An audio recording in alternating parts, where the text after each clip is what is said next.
এক রাতে ট্রেন ধরতে এক যুবক গভীর রাতে শহর থেকে একটা পুরনো দূরের স্টেশনে পৌঁছায়। রাত তখন গভীর, স্টেশনও খালি। যুবকটি ট্রেনের অপেক্ষায় বসে থাকে।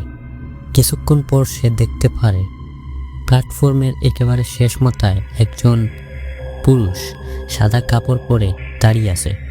লোকটি ধীরে ধীরে যুবকের দিকে এগিয়ে আসে। যুবকটি ভেবেছিল সাহায্য করতে হবে, সেজন্য সে উঠে দাঁড়িয়েছিল। যেই ওনাকে জিজ্ঞেস করতে যাবে ঠিক তখনই এই লোকটা গায়েব হয়ে যায়। তখন স্টেশন মাস্টার এই যুবককে বলেন, বহু বছর আগে এই লোকটা ট্রেনের নিচে চাপা পড়ে মারা গিয়েছিল। এখন মধ্যরাতে এই স্টেশনে ঘোরাফেরা করে। যুবকটি ভয় পেয়ে চলে যায় এবং আর কখনো ওই স্টেশনে যায়নি। যদি এরকম ভিডিও আপনাদের ভালো লেগে থাকে তাহলে আমার এই চ্যানেলটা আপনারা সাবস্ক্রাইব করে রাখতে পারেন।